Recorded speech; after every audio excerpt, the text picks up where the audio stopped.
Hi, grade 7s. Today we're going to finish looking at section C, which is the literature section of the practice paper. It's questions 1 to 5. We're going to be looking at the answers. First question asks you to explain the meaning and the purpose of a blurb in your own words. So the first thing you're going to do is use a nice full sentence to explain what a blurb is. You could say a blurb is a summary of a book, or you could have worded it slightly differently by saying a blurb describes what happens in the book, or you could have said it's to give potential readers a taste of the book. So the purpose is why. Another reason why we write a blurb is to let the readers know what the book is about, or to promote the book to readers and buyers. So you're going to have 1 mark for describing what a blurb is, and another mark for mentioning anything along the lines of the purpose, which is either to give the readers a feeling for the book or a sense of what the book is about, or to promote the book so people will read it, or to promote the book so that people will buy it. Right, so any of those things, and you can give yourself a mark. Good. What genre of book is this? So you needed to read the verb and guess from what they describe whether you thought it was a fantasy, a horror, etc. There's a few things you could have said. If you mentioned that the book is non-fiction, real life accounts, real stories, then you can give yourself a mark. If you've mentioned the genre as an adventure book, then you can give yourself a mark. So you could have said it's an adventure book that contains real life accounts of hikers, or that contains the real life adventures of hikers, anything along those lines. So either that it's non-fiction or adventure or real life accounts, and you can give yourself 1 mark for either of those. In this case, it's just for 1 mark, but they could in the future ask you to write a whole paragraph, or in fact, when you get to other grades, a whole page written describing the genre. All right, who is the target audience? The target audience is, you could have used quotation marks. I've got these 3 groups of people who would enjoy the book from the recommendation at the end of the blurb. So that's mountaineers, backpackers, and armchair travelers. You could have also worded it differently and said the book would appeal to readers who enjoy real life accounts or enjoy real life drama.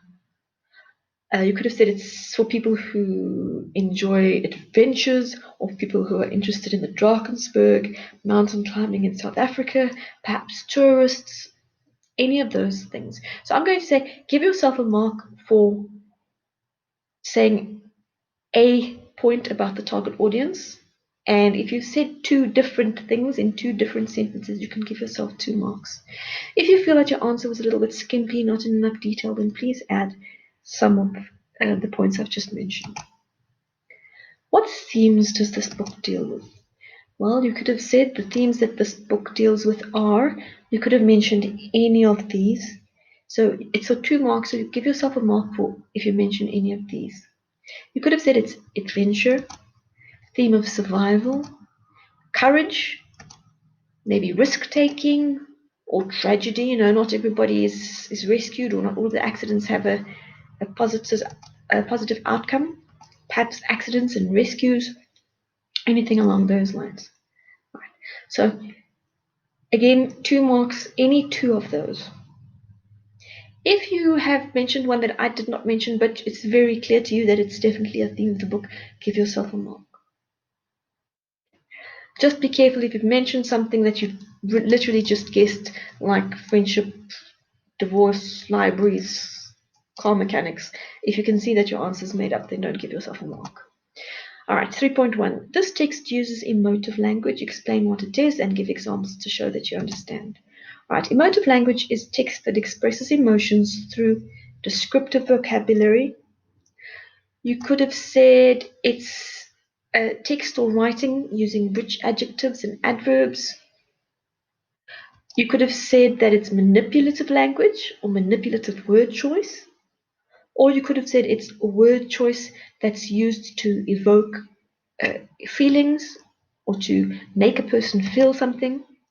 And you could have mentioned that the use of punctuation also does it. So I'm going to say give yourself 1 mark for explaining what emotive language is you don't have to say the same things that I did in exactly the same words, but you do need to give the impression that you know that emotive language either expresses emotions or tries to draw feelings out of you. It tries to make you feel something, and that it does this through the word choice, using lots of description, using adjectives and adverbs, or by the way punctuation is used. And then they ask you to give examples. So you could have mentioned any really rich, descriptive, interesting, unusual phrase or sentence from the text, or even more than one. I chose this one, so if you couldn't find a quote or you weren't sure what to do, you can copy mine. Here's an example of what I think is emotive language. It's not boring or straightforward or concise like the instructions to how to make something or like a recipe. It's more emotional. But all too often, the bright anticipation of the morning has ended in disaster and regret. Can you see they've used those particular words on purpose to make it sound more dramatic or more poetic? They could have just said, sometimes there are accidents. But instead of doing that, they chose to use emotive language. So I'm going to say, give yourself a mark for mentioning, for describing the emotive language, and one for a quote. If you've used quotation marks, you can give yourself a second mark, or if you've explained why you chose that particular quote, you can give yourself another mark. Why use this language in a blurb? They mean the emotive language. Explain the reasons, the purpose, and the effect. All right, so I said a little bit here, but obviously you've used your own words. Please elaborate on your answers as well. Emotive language is used in this blurb to give the reader a sense of drama, or to give the reader a sense of drama and adventure that the book deals with. You could have said something along the lines of, it's used to entertain the reader of the blurb, maybe to promote the book. You could have said emotive language is used to encourage or to persuade the reader to read the book. It's so that the reader remains interested, so that they're not bored, to keep them reading. So I'm going to say you can give yourself a mark for each separate relevant descriptive point that you have made. Okay. You have to say emotive language is used for what? So any three things. You could say it's to give a sense of drama, to make the person feel like they're having an adventure, to create a sense of mystery or excitement. What mood and tone is created by the title? Explain in detail. So I have a few suggestions. If you weren't sure how to word the answer, you could start by saying the title, Dragon's Wrath, expresses, and then go on. I've said it expresses a sense of danger. You could have said high drama. High drama means very dramatic. We're talking about accidents, close calls, maybe deaths, maybe rescues by helicopters, falling from great heights. It's very exciting. Okay. And maybe the serious reality of being lost, trapped, or injured on the mountains. I heard someone with a very good answer. They said something along the lines of, the title Dragon's Lair expresses the feeling of being, what did they say? Trapped or claimed by the mountain, or claimed by the beast. You could have said that the tone is dramatic, it's intriguing. You could have said the title gives us a sense of adventure, mystery, the fact that it makes us want to read further. So any 2 points, you can give yourself a mark. Right, then those two words, heed and lofty. As long as you've written a nice definition as a full sentence, and you've mentioned the word heed, and preferably that you've used some punctuation like I have. I've said that heed means to take notice of something. That's a very brief definition, but you could have gone on to elaborate. And lofty in this context means very high or imposing. They're actually talking about the mountains in this context.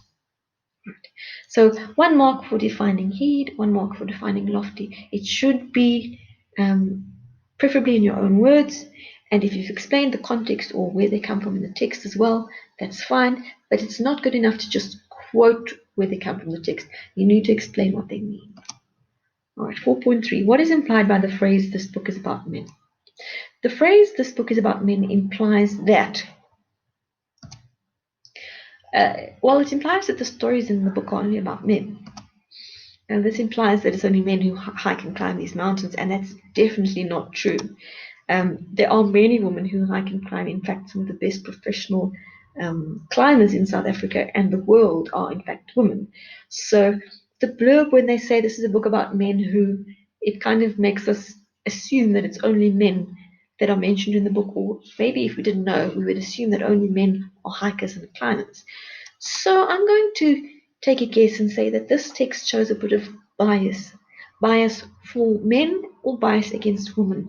And I'm going to say that could mean that the text is a bit sexist because it seems to only mention men, whereas it didn't have to be specific, or they could have made an effort to be more inclusive. Number 5, do you think this blurb makes the book sound appealing to your age group? How could it be changed or improved for you?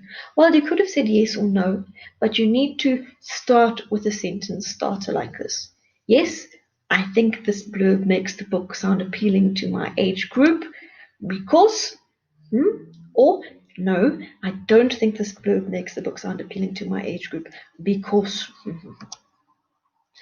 And then the second part, they ask how it could be changed or improved. Please don't say it cannot be changed or improved. Everything could be changed or improved. All right. So you could say the blurb could be changed by, or the blurb could be improved by. You could say, I think that if the writer of the blurb did this, then I would feel more this.